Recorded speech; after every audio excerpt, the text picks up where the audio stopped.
दोस्तों नमस्कार, मैं संतोष कुमार आज आपको विस्तार से बताने वाला हूं आईएनएस विक्रांत के बारे में। आईएनएस विक्रांत को अभी हाल ही में 2 सितंबर 2022 को हमारे माननीय प्रधानमंत्री नरेंद्र मोदी जी ने कमीशन्ड किया। कमीशन्ड करना का क्या मतलब होता है? कमीशन्ड करने का मतलब होता है किसी समुद्री जहाज़ को कंपनी से निकाल करके, जहाँ पर उसका मैन्युफैक्चरिंग हुआ है, जहाँ पर उसका निर्माण हुआ है, वहाँ से निकाल करके समुद्र में उसका अवतरण कर देना, यानी समुद्र में उसको स्थापित कर देना। आईएनएस विक्रांत हमारे देश का पहला स्वदेशी विमान वाहक पोत है। इसका मतलब ये हुआ कि ये 75 से 76% स्वदेशी तकनीक पर निर्मित है, यानी इसमें जो टेक्नोलॉजी यूज हुआ है, यहाँ पर जो मटेरियल यूज हुआ है, 75 से 76% वो कम्प्लीटली इंडियन है। इसके निर्माण में लगभग 500 कंपनियों का सहायक भूमिका भी रहा है और इसका जो विस्तार है ये काफ़ी विस्तृत है। हम लोग पूरा विस्तार से समझेंगे आईएनएस विक्रांत को, आईएनएस विक्रांत का क्या क्या फीचर है। अब बहुत सारे सवाल आपके मन में होंगे कि आईएनएस विक्रांत पर जो इतना बड़ा ढांचा दिख रहा है, आखिर इतना बड़ा ढांचा क्या है, यहाँ पर जो एक अलग से ढांचा है वो क्या है? तो सब कुछ इस वीडियो के माध्यम से आज हम लोग विस्तार से समझने वाले हैं। यहाँ पर जो ढांचा आपको दिख रहा है, ये ढांचा आईएनएस विक्रांत के ऊपर का ढांचा है। आईएनएस विक्रांत के ऊपर में एक कोने पर यह हिस्सा है और इस हिस्सा के द्वारा आईएनएस विक्रांत को पूरी तरीके से कंट्रोल और नियंत्रित किया जाएगा। यहाँ पर आधुनिक रडार टेक्नोलॉजी भी इस्तेमाल किया गया है, यानी कि कम्युनिकेशन टेक्नोलॉजी का भरपूर यहाँ पर इस्तेमाल है। ये जो नंबर आपको दिख रहा है इसको पेनेट नंबर कहा जाता है। इस तरह का जो विमान वाहक पोत होता है उसका एक स्पेशल नंबर होता है, तो इसको पेनेट नंबर कहते हैं। इसका पेनेट नंबर R11 है। आईएनएस विक्रांत का लंबाई कितना है? आईएनएस विक्रांत का कुल लंबाई है 262 मीटर, यानी कि 262 मीटर यानी 860 फीट इसका कुल लंबाई है। जबकि अगर इसके हम चौड़ाई की बात किया जाए तो वो 62 मीटर यानी कि 203 फीट इसका चौड़ाई है। एक्चुअली में अगर बात किया जाए तो उसका जो फ्लाइट डेक है, यानी जहाँ से फाइटर प्लेन या हेलीकॉप्टर उड़ान भरते हैं, वो 2 फुटबॉल के मैदानों के इतना लगभग बराबर है। तो आप लंबाई चौड़ाई को फिर से देख लीजिए, 262 मीटर इसका कुल लंबाई है, जबकि चौड़ाई 62 मीटर है। अगर बात किया जाए इसका वज़न कितना है, तो इसका वज़न लगभग 40 से 45 हज़ार टन के आसपास इसका वज़न है, यानी एक चलता फिरता अवैध किला है आईएनएस विक्रांत। दोस्तों अब हम ये समझते हैं कि किसी भी विमान वाहक पोत का, यानी कि एयरक्राफ्ट कैरियर का फ्लाइट डेक क्या होता है। देखिए ये जो ढांचा आपको दिख रहा है ये है फ्लाइट डेक। फ्लाइट डेक का कहने का मतलब होता है जहाँ पर लैंडिंग होता है या जहाँ से टेक ऑफ होता है फाइटर जेट्स का। अगर दूसरे शब्दों में कहा जाए तो जो एयरक्राफ्ट कैरियर होते हैं वो समुंदर में चलता फिरता हवाई अड्डा है। हवाई अड्डा यानी रनवे का क्या काम होता है, या हेलीकॉप्टर का जो चॉपर होता है उसका क्या काम है, वहाँ लैंडिंग होता है और टेक ऑफ होता है। तो समुद्र में सेम टू सेम काम इसके द्वारा भी होता है। तो ये एक तरह का रनवे ही है, हालांकि ये बहुत बड़ा रनवे नहीं होता है जितना कि एक सामान्य हवाई अड्डे पे होता है। अब जैसे आईएनएस विक्रांत, तो इसका जो कुल लंबाई है, यानी कि कुल जो फ्लाइट डेक का लंबाई है वो 262 मीटर है। भारतीय नौसेना का ध्वज को परिवर्तित कर दिया गया है। जी हाँ, भारतीय नौसेना का जो ध्वज है शिवाजी महाराज के नौसेना के ध्वज से प्रभावित है। आपको एक बात पता होना चाहिए कि भारतीय इतिहास में कुछ ही ऐसे वंश रहे हैं, कुछ ही ऐसे शासक रहे हैं जिनकी नौसेना काफ़ी प्रख्यात रही है। अब जैसे कि मौर्यों की बात किया जाए तो मौर्यों के समय में भी नौसेना थी, लेकिन वो बहुत ज़्यादा महत्वपूर्ण उसका स्थान नहीं था, बहुत ज़्यादा वो विस्तारित नहीं था।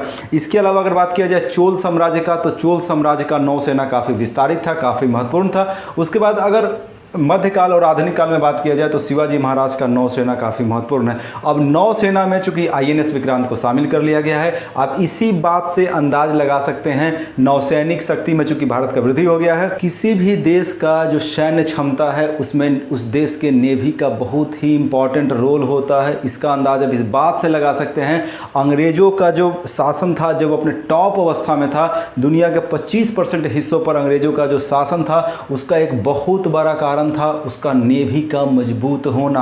आईएनएस विक्रांत की विशेषताओं को एक बार फिर से देखें तो आप यहां से देख सकते हैं इसकी कुल लंबाई 262 मीटर है। 262 से 262.5 मीटर, इसकी चौड़ाई 62.5 मीटर है, लगभग 62 मीटर का। वजन 45 हज़ार टन के आसपास है। इसका जो गति है, इसका जो मैक्सिमम स्पीड है वो है 28 समुद्री मील। एक समुद्री मील में कितना होता है आपको पता होना चाहिए, 1.8 किलोमीटर, यानी 1 नॉटिकल माइल एक समुद्री मील में 1.8 किलोमीटर होता है। तो इस हिसाब से 28 समुद्री मील में लगभग 51 किलोमीटर हुआ, यानी इस तरीके से जो मैक्सिमम इसका स्पीड है 51 किलोमीटर प्रति घंटा का होगा, जो एक अच्छा खासा स्पीड है। दोस्तों आप लोग इस तस्वीर में देख सकते हैं कि ये एक एयरक्राफ्ट कैरियर है और ये जो हिस्सा दिख रहा है इसी को बोलते हैं फ्लाइट डेक, और यहाँ पर इसको कंट्रोल और पूरी तरीके से नियंत्रित करने का यहाँ पर सिस्टम लगा हुआ है। यहाँ पर आधुनिक रडार सिस्टम भी लगा हुआ है ताकि इसका जो सेंटर है, अब चूँकि ये पूरा का पूरा सिस्टम समुद्र में है, ठीक है, इसका लेकिन अगर कोई कंट्रोलर की बात किया जाए तो वो ज़मीनी स्थल पर होगा, तो वहाँ से इसका जो कंट्रोल है इस पूरे सिस्टम के माध्यम से पूरी तरीके से नियंत्रित होता है। इस तस्वीर में आप देख सकते हैं कुछ लोग यहाँ पे खड़े हैं, साथ ही साथ हेलीकॉप्टर का जो लैंडिंग हो रहा है इस तस्वीर को भी यहाँ से आप समझ सकते हैं। तो ये जो पूरा का पूरा ये है, ये रनवे है, यानी समुद्र में चलता फिरता हवाई अड्डा है। और एक बहुत ही महत्वपूर्ण बात जो आपको समझना होगा, किसी भी देश के लिए एयरक्राफ्ट कैरियर का महत्व बहुत ही ज़्यादा होता है। इस बात का अंदाज आप इसी से लगा सकते हैं कि दुनिया का जो सबसे ताकतवर देश अमेरिका है उसके पास 11 ऐसे एयरक्राफ्ट कैरियर हैं। अगर भारत के पास बात किया जाए तो हमारे देश के पास अब कुल 2 एयरक्राफ्ट कैरियर हो चुका है। एक है INS विक्रमादित्य जो हमने रशिया से लिया है। इसके अलावा अगर लेटेस्ट की बात किया जाए तो लेटेस्ट है INS विक्रांत। INS विक्रांत पूरी तरीके से स्वदेशी है, जबकि INS विक्रमादित्य हमने रशिया से लिया। आपको INS विक्रांत का एक बहुत ही महत्वपूर्ण फीचर भी पता होना चाहिए, और वो महत्वपूर्ण फीचर ये है कि INS विक्रांत में कुल जो ऊर्जा का प्रोडक्शन होगा, जो कि बहुत ज़्यादा एनर्जी का वहाँ पर आवश्यकता होगा, वो ऊर्जा उतना ही है जितना कोची शहर को एक दिन के लिए चाहिए। आप समझ सकते हैं कितना ज़्यादा ऊर्जा का वहाँ पर आवश्यकता पड़ने वाला है। साथ ही साथ एक बात और, कुल 20,000 करोड़ का खर्च हुआ है और 13 वर्षों का समय लगा है INS विक्रांत को बनने में। दोस्तों आपने एक बात तो समझ लिया कि एयरक्राफ्ट कैरियर यानी कि विमानों को ढोने वाला समुद्री जहाज़, जिसका एक एग्जाम्पल INS विक्रांत है, उसमें रनवे होता है, और जो सिंपल रनवे होता है किसी भी हवाई जहाज़ के लैंडिंग के लिए वो काफ़ी लंबा होता है। आपको ये बात भी पता होना चाहिए। लेकिन आप खुद समझिए, ये जो एयरक्राफ्ट कैरियर है उसका रनवे बहुत तो बड़ा होता नहीं है, और वहाँ पर नॉर्मल जहाज़ को उतरना अलाउ भी नहीं है। वहाँ पर हल्के किस्म के लड़ाकू विमान का ही लैंडिंग होना है। अब एक बात और समझिए, लैंडिंग के लिए सामान्यतः थोड़ा सा रनवे लंबा होना चाहिए, लेकिन वहाँ पर रनवे कितना है, 262 मीटर, जैसे कि INS विक्रांत में।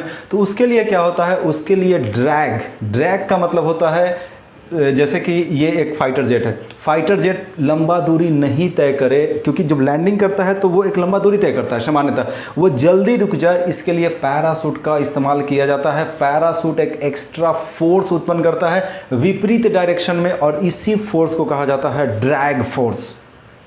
INS विक्रांत का जलावतरण कोची में कर दिया गया है 2 सितंबर 2022 को, लेकिन समुद्र में इसका गश्ती यानी वास्तव में जिसको ऑपरेशन कह सकते हैं, ये जो अलग अलग कार्य करेगा, निगरानी का कार्य करेगा, वो स्टार्ट होगा 2023 में, क्योंकि कुछ टेक्निकल पहलू है, उस पर थोड़ा सा काम अभी करना बाकी है। भारतीय समुद्र तट के किनारे किनारे का 12 नॉटिकल माइल दूरी तक का जो एरिया है, 12 नॉटिकल माइल का, ये भारत का समुद्री क्षेत्र है। इसका गश्ती में बहुत ही महत्वपूर्ण भूमिका निभाने वाला है INS विक्रांत। साथ ही साथ जो बात इससे भी ज़्यादा महत्वपूर्ण है, पूरा का पूरा हिंद महासागर का ये जो क्षेत्र है, यहाँ पर चीन अपना प्रभाव बढ़ाते जा रहा है। चीन का मोतियों का माला एक बहुत ही महत्वपूर्ण नीति है, उसके माध्यम से चीन हिंद महासागर में स्थित जो द्वीप है, जो टापू हैं, उन पर अपना सैनिक अड्डा का निर्माण कर रहा है। जैसे श्रीलंका का हम्बनटोटा हो गया, यहाँ पर कोको आइलैंड है म्यांमार का, यहाँ पर ये ग्वादर है पाकिस्तान का, तो इसी को कहा जाता है मोतियों का माला, यानी एक मोती का निर्माण कर रहा है, यानी अलग अलग द्वीपों पर अपना प्रभाव स्थापित कर रहा है चीन, जो मोतियों का माला कहलाता है। तो वैसे में INS विक्रांत अब चूंकि 2023 से गश्ती करेगा, ये पूरा रीजन में INS विक्रांत गश्ती करेगा। ये अफ्रीका का पूर्वी तट है, यहाँ से लेकर के प्रशांत महासागर के पश्चिमी तट तक ये गश्ती का काम करेगा INS विक्रांत। यहाँ पर इस चित्र में आप साफ साफ देख रहे हैं कि समुद्र के बीच में एक एयरक्राफ्ट कैरियर है। ये तस्वीर लिया गया है एक ऐसे हेलीकॉप्टर से जो इस एयरक्राफ्ट कैरियर के जस्ट ऊपर है। यहाँ पर आपको फाइटर प्लेन भी दिख सकते हैं, फाइटर प्लेन यहाँ पर, और ये तस्वीर जाहिर सी बात है एयरक्राफ्ट कैरियर के बगल में एक हेलीकॉप्टर है, वहाँ से लिया गया है। थोड़ा सा आपको एक बात हम और बताते चले कि भारत का अभी पहला स्वदेशी विमान वाहक पोत जिसका नाम INS विक्रांत है, आखिर इसका नाम INS विक्रांत क्यों पड़ा?